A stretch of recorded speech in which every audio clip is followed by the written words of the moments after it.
doing a review on this ODST helmet from XCOSER. They generously sent this video to me to do an honest review, and that's what I would do. Even though they gave me this helmet for free, I'm going to be honest, so none of my opinions are affected by the fact this helmet was free. First impressions as a cosplayer, it's not a bad helmet. It's for $75, I believe that's the price. It's actually pretty solid. For something like this, on the pictures it looks like it's made out of that like rubbery material, but it's actually proper rock hard.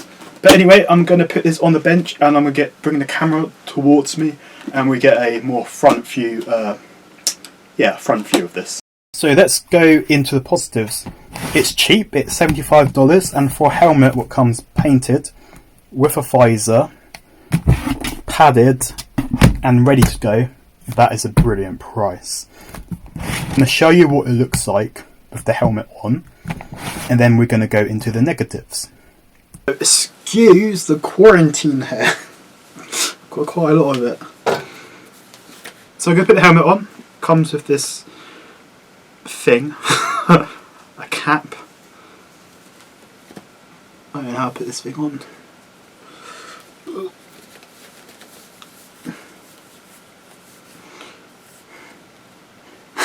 Like a pineapple. Sorry, anyway. Yeah, put this helmet on. So it's not bad. Fits pretty well. So yeah, back with the rest of the review. So the negatives is, one thing I've got to talk about is that they've listed this as they protect you from motorbike crashes, and they say it's protective.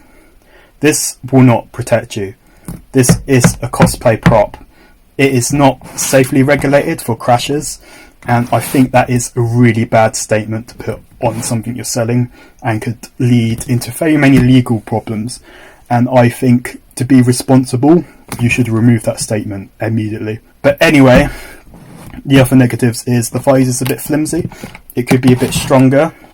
You can get stronger visors from prop makers from Etsy. Well, a bit more tougher than that. I want them to use this material because you got to bear in mind you've got to ship this thing from Asia. So there's a chance you could crush the visor. Another thing is that I don't like transparency. I think it should be reflective. Here's an example of a visor from the same quality, and it is reflective and you can't see inside it. But overall, it is not a bad helmet. It's a good beginner base. It's not a high quality one you get from Etsy, but it's all there. You don't have to modify it. You can if you want. I'd recommend you modifying it and painting it yourself into your own scheme for your costume.